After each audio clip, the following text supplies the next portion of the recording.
સોરઠ ભલો અને ઉનાળે ગુજરાત એ વરસાદે વાગણ ભલો એ પાંચો કચ્છનો બારે માસ। નમસ્કાર દર્શક મિત્રો, માસાપુરા ન્યૂઝમાં આપ સૌનું હાર્દિક સ્વાગત છે। હું અવની પિંડોરિયા। જોઈએ આજના સ્થાનિક સમાચાર। ભુજ ભીલ સમાજ દ્વારા છેલ્લા 25 વર્ષોથી શ્રાવણ માસમાં શિવપુરાણનું આયોજન કરાય છે અને 14ના દિવસે રવાડી કાઢી અને શિવપુરાણનું સમાપન કરવામાં આવે છે। ભુજના હોસ્પિટલ રોડ પરથી રવાડી નીકળી અને ભુજના મુખ્ય માર્ગો પર ફરી વળી। જોઈએ એક ઝલક।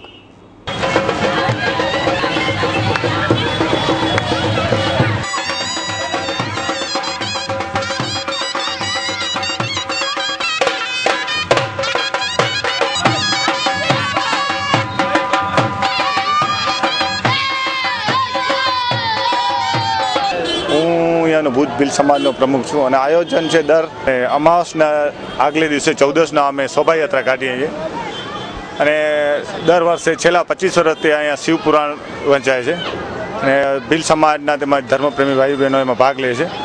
કાલે હોમ હવન છે સવારે અને મહાપ્રસાદનું આયોજન છે અને શોભાયાત્રાનું અહીંથી આયોજન એવું છે કે અમે અહીંથી શોભાયાત્રાઓ શહેરના વિવિધ ભાગોમાં ફરી અને પરત ભીલેશ્વર મહાદેવ મંદિરે આવશે।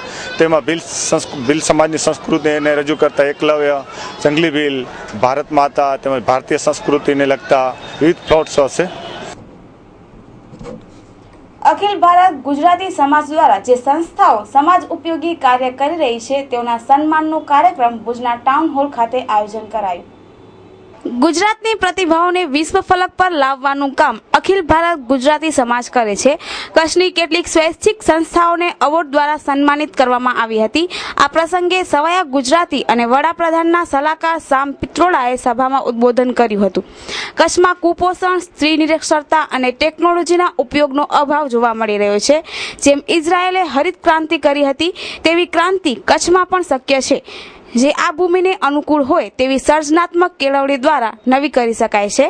અખિલ ભારતીય ગુજરાતી સમાજના પ્રમુખ પરેશભાઈ ચૌહાણે આ ટાંકડે જણાવ્યું હતું કે અખિલ ભારત ગુજરાતી સમાજે છેલ્લી 5 વર્ષમાં ગુજરાતમાં કાર્ય સંભળાવ્યું છે, જેમાં ગુજરાતની પ્રતિભાઓને દેશ તથા વિશ્વ ફલક પર લઈ જવા નેપથ્ય પૂરું પાડે છે।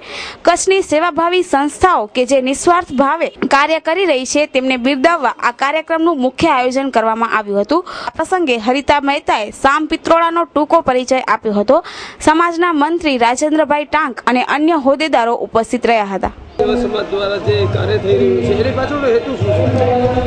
હેતુ છે કે જે ગુજરાતથી બહાર જે ગુજરાતીઓ ગયા છે અને પર પ્રાંતોમાં છે, તમે જોયું હશે કે ઘણી વખતોમાં એવા બનાવો બન્યા છે જ્યારે એક સંગઠનની જરૂરત પડે છે અને સંગઠન